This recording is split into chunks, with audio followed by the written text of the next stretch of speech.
Well, you had. Well, I remember you studied with the.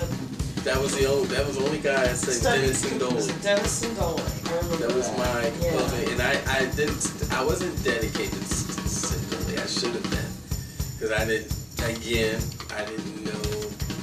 I don't know where I was. I guess I was still doing other business, another business.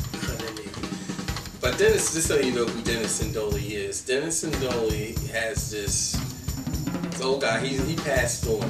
He's been gone for about 10 years, I guess, at this point. But he was a teacher for Charlie Parker. Coltrane studied with him for about 5 years. McCoy Tyner, the Brecker brothers, Michael Brecker, Randy Brecker, Benny Golson. Really? I didn't know that. Yeah, Benny Golson studied with him for about 4 years.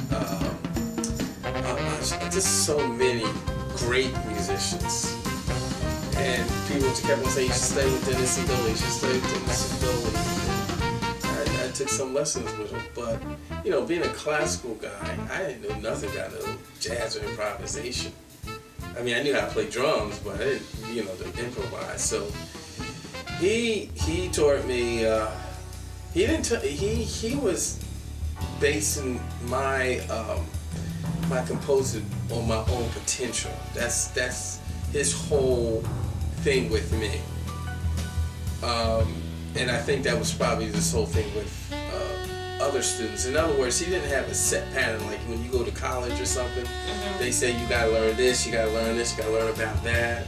No, he takes you from, he has to figure out, he tried to figure out each student and what they had to offer and take them from that point. Oh, you follow what I'm saying? Right. So when I took about 2 or 3 lessons, by the 3rd lesson, because of the fact that I didn't know chord changes or know how to play chords or anything, because classical music is all about playing everything that's on the page and then also interpreting it a certain way, the way the composer, you think the composer wanted you to play it, or the way you felt, or what have you. It's always changing depending on whatever conductor you have. But jazz is completely different. Jazz is, you don't get notes on the page. You get the notes of the piece in question that you're playing, but you get set of chord changes and you gotta know how to improvise on them. I didn't know anything about that. So after my 2nd or 3rd lesson with him, he said, I can't teach you. I looked at him and said, well, why not? I said, I just can't teach you. You should know certain things. And I'm not going to teach you course because I don't want to teach you. I don't want to teach that. So what I did was, I said, okay. What I did was I went to Temple University and studied with this guy named Kurt Harmon on piano. And he showed me how chords work. He gave me an idea how they work. And after a year of that, I went back to Dennis and I knew exactly what he was talking about. So by the 2nd lesson, he said, man, you're grabbing this stuff really quick, you know? So that's how I started composing. And then I still felt like, well, Dennis is not telling me what to write.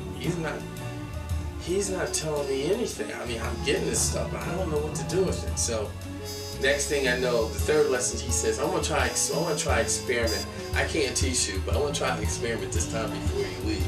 So you don't know nothing about this. Right, I never told you about this stuff. I said, okay.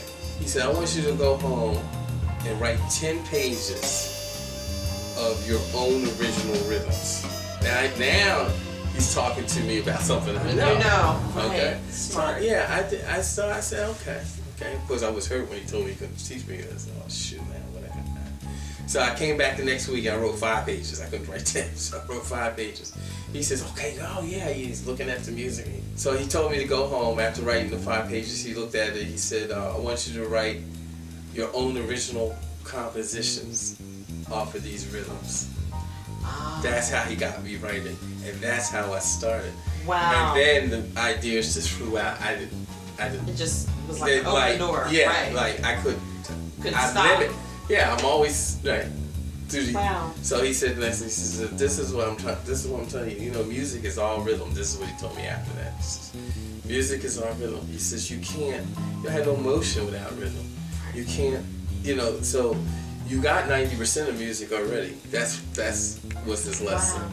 Wow. So, yeah, because all I did is took the rhythms and put them to different chord changes, and I said, okay, So that's how I created that first CD, which is a horse of a different rhythm. That's what I call it. Yes. Everybody always call it a horse of a different color. Right. Horse of a different rhythm. So